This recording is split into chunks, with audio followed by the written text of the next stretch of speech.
എല്ലാവർക്കും നമസ്കാരം. ഇപ്പോൾ ഇന്ന് പരിപ്പ് കറി, പച്ചമുളക്, സവോള മാത്രം ഇട്ട് വെച്ചൊരു പരിപ്പ് കറി. പിന്നെ ഒരു സ്പെഷ്യലുണ്ട്, അച്ചാറിട്ടു. മാങ്ങ അച്ചാറാണ്, ചെറിയ മാങ്ങ അച്ചാറിട്ടു. പിന്നെ വഴുതനങ്ങ മെഴുക്ക് വരട്ടി. ഇത് നല്ല വെളിച്ചെണ്ണയൊക്കെ ഒഴിച്ച് ഉണ്ടാക്കിയ വഴുതനങ്ങ മെഴുക്ക് വരട്ടി.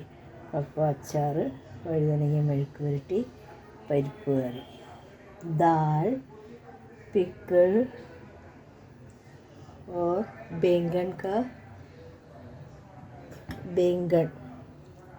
मसाला नहीं, बैंगन सिंपल ड्राई. ओके, ये mango pickle, tender mango pickle. Okay, അപ്പോൾ എല്ലാവർക്കും ടാറ്റ, ബൈ ബൈ. നല്ലൊരു ദിവസം ആശംസിക്കുന്നു.